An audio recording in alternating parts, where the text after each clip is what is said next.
Les efforts du gouvernement tanzanien pour une plus grande participation locale dans le secteur minier sont en voie de porter des fruits.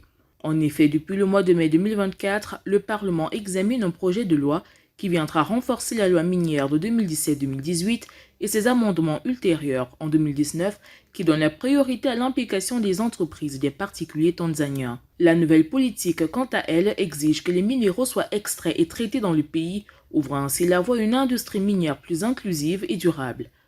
Les experts estiment que cela augmentera les recettes d'exportation, favorisera le transfert de technologies, améliorera les compétences locales et créera des emplois.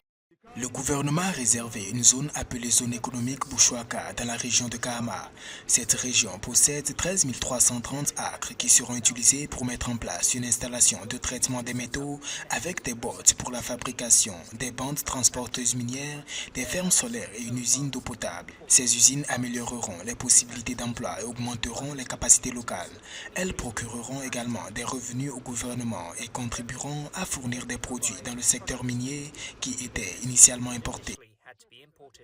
Selon le gouvernement, les mines et les carrières ont ajouté environ 4,2 milliards de dollars américains au produit intérieur brut de la Tanzanie en 2020. Dans le cadre de la vision nationale de développement du gouvernement, le secteur minier devrait contribuer à hauteur de 10% au PIB de la Tanzanie d'ici 2025. La Banque mondiale prévoit que la croissance du PIB de la Tanzanie atteindra 6,3% en 2024, soit environ 2,2% par habitant, à mesure que les investissements dans le secteur minier augmenteront et que les termes de l'échange extérieur s'amélioreront.